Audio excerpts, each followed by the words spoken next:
In 2017, 19 million international migrants moved within Africa and 17 million Africans left the continent, according to the UN research. The report on migration launched by the UNCTAD in Addis Ababa provides a new narrative to counter the idea that African migration is a burden. The report is timely to inform a more positive conversation about the migration issue.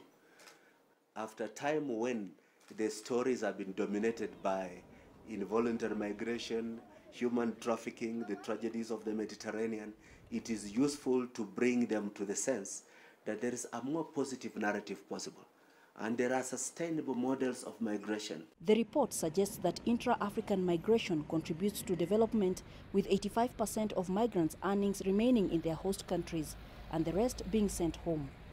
The research also shows that Africa is rising quickly as a destination for other nationalities from Europe, China and Asia.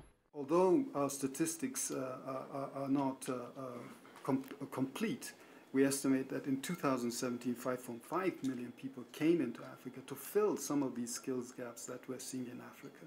So it clearly shows that there's economic rise in Africa and that there is need for certain skills. The United Nations Economic Commission for Africa says Africa has long lacked data on migration. This has made it hard for the continent to confidently discuss migration issues in the global arena. One of the other numbers that we know for sure is that in the year 2000, of the total migration in the world, we had 3%, Africa contributed 3%. In 2017, Africa contributed 2.7%, which actually means that Africa's share in global migration is actually dropping. The report urges more African states to help manage legal migration through the signing of the African Union Protocol on Free Movement of Persons, which has so far been signed by 20 countries only. The adoption of a global compact for safe, orderly and regular migration is expected to happen in Morocco in December.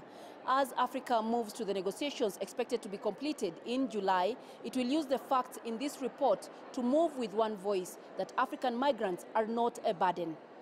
Coletta, Wanjohi, CGTN in Addis Ababa, Ethiopia.